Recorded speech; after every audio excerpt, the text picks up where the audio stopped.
వర్గీకరణను వెంటనే రద్దు చేయాలని మాల మహానాడు జాతీయ convener doctor RS Ratnakar demand చేశారు. లేకపోతే దేశవ్యాప్తంగా అహింసాయుత ఉద్యమాన్ని ఉధృతం చేస్తామని హెచ్చరించారు.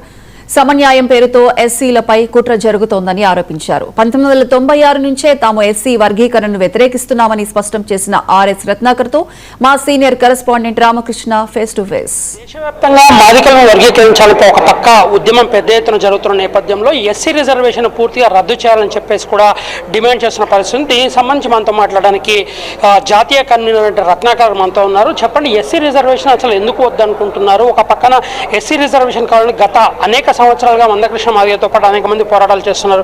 మరి ఇటువంటి నేపథ్యంలో అసలు ఎస్సీ వర్గీకరణ వద్దని మీరు ఎందుకు అంటున్నారు? ఎస్సీ లిస్టులో దేశవ్యాప్తంగా 1100 ఎస్సీ కులాలు ఉన్నాయి. వీళ్ళందరికీ న్యాయం జరగాలి తప్పకుండా. ఎందుకంటే రిజర్వేషన్ బెనిఫిట్ అనేది ఒక్క కులమే ఆ కాంపిటేటివ్నెస్లో మొత్తం ఒక్క కులమే తీసుకోవడం అనేది కరెక్ట్ కాదు. అందరికీ న్యాయం జరగాలి. కానీ ఇచ్చే రిజర్వేషన్ ఎంత? The extent of reservation being provided to the ఎస్సీస్. ఈ రిజర్వేషన్ వల్ల 100లో ఒకరికో ఇద్దరికో బెనిఫిట్ జరుగుతుంది. ఈ 100లో ఇద్దరికో ఒకరికో ఇచ్చేటటువంటి ఈ బెనిఫిట్స్ని సమన్యాయం పేరుతో దేశవ్యాప్తంగా ఉన్న 1108 ఎస్సీ కులాలకు, అలాగే తెలుగు రాష్ట్రాల ఎస్సీ లిస్టులో 59 ఎస్సీ కులాలకు సమంగా పంచుతా అన్నారు. ఇది సాధ్యమేనా? ఇది కుట్ర కాదన్నదే మా పోరాటం. సో ప్రధానంగా మీరు చెప్పండి, ఏబిసిడి వర్గీకరణ కావాలని చెప్పేసి ఎంతో కాలం డిమాండ్ చేస్తున్న నేపథ్యంలో ఇప్పుడు అంటే తాజాగా మీరు వచ్చే ఎస్సీ వర్గీకరణ అవసరం లేదు అనేది ప్రధానంగా చెప్తున్నారు. ఎస్సీ వర్గీకరణ ఒకవేళ జరిగితే మాలకు కావచ్చు, లేకపోతే మీరు చెప్తున్న 1148 కులాలకు ఏ రకమైన అన్యాయం జరిగే పరిస్థితి ఉంది? దీన్ని ఎట్లా ఎదిరించబోతున్నారు? ఇది ఇక్కడ న్యాయం అన్యాయం అనేది కాదండి. 96లో ఎస్సీ వర్గీకరణ కావాలని చెప్పేసి ఒక వర్గం చేయడం, అలాగే మేము వద్దని దాన్ని వ్యతిరేకించడం ఆ రోజు నుంచి ఈ రోజు వరకు కూడా జరుగుతుంది.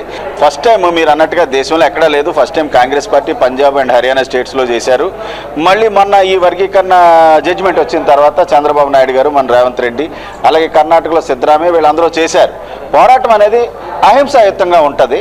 ఇది కుట్రపూరితంగా జరుగుతుంది. ఇక్కడ జోక్ ఏంటంటే, ఏ ప్రభుత్వం అయితే ఈ యొక్క జడ్జిమెంట్ వర్గీకరణకు అనుకూలంగా వచ్చినటువంటి జడ్జిమెంట్ ఏదైతే ఉందో, ఏ పార్టీ అయితే తీసుకొచ్చిందో ఆ పార్టీ రూల్ చేస్తున్నటువంటి స్టేట్స్లో ఇంతవరకు ఎక్కడ ఎస్సీ వర్గీకరణ జరగలేదు. మనం రాజ్యాధికారం వైపు రాజ్యాధికారం వైపు ఆలోచించాలి. మన రాజ్యాధికారం చేతిలో పెట్టుకునే ఈ యొక్క అల్పసంఖ్యాకులైనటువంటి ఆధిపత్య వర్గాలు మన మీద అధికారం చెలాయిస్తున్నారు. కాబట్టి వీళ్ళందరినీ తరిమేసేటటువంటి కార్యక్రమం చేపట్టడానికి సిద్ధంగా ఉండాలని చెప్తా ఉన్నాను. సో ప్రధానంగా మీరు చెప్పండి, మీ డిమాండ్ ఏంటి? మీరు రాబోయే రోజుల్లో ఏ రకంగా ఎస్సీలను చైతన్యం చేయబోతున్నారు? ఎస్సీ వర్గీకరణ వద్దు అని చెప్పే క్రమంలో ఎస్సీ వర్గీకరణను పూర్తి స్థాయిలో అడ్డుకోవడానికి కానీ, ఒకవేళ రాజకీయ పార్టీ సమర్థిస్తున్నారు కానీ, వాళ్ళు ఏ రకంగా పోరాటం చేయబోతున్నారు? పోరాటం అనేది చాలా సీరియస్గా ఉంటుందండి. కాదంటే అహింసాయుతంగా, నాన్ వైలెంట్గా, డెమోక్రటిక్గా ఉంటుంది. ఎట్టి పరిస్థితుల్లో ఎస్సీ వర్గీకరణ ఒప్పుకునే కార్యక్రమం మేమైతే సమర్థించం దాన్ని.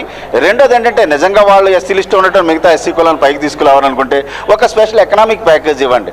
అలాగే మరి పోటీ పడలేకపోతున్నారంటే వాళ్ళకి స్పెషల్గా ట్రైనింగ్ ఇప్పించండి. వాళ్ళ కోసం స్పెషల్గా ఇన్స్టిట్యూషన్స్ కట్టించండి. బోలెడు మార్గాలు ఉన్నాయి. అవి చేయకోకుండా మరి బిర్యానీ ప్యాకెట్లు పడేసి ఇందులోనే సమన్యాయం ఏం చేసినా ఇందులో ఆడతామంటే మాత్రం కుదరదు. సో ప్రధానంగా ఎస్సీ వర్గీకరణ పూర్తి స్థాయిలో వ్యతిరేకించడంతో పాటుగా ఎట్టి పరిస్థితుల్లో కూడా ఎస్సీ వర్గీకరణ తాము అంగీకరించబోమని, భవిష్యత్తులో శాంతియుతమైన పోరాటం ద్వారా పూర్తి స్థాయిలో ఎస్సీ వర్గీకరణ అడ్డుకునే ప్రయత్నం అయితే చేస్తామని చెబుతున్న పరిస్థితి కూడా కనిపిస్తుంది. వీడియో జర్నలిస్ట్ మధుతో రామకృష్ణ, 99 టీవీ, నల్గొండ.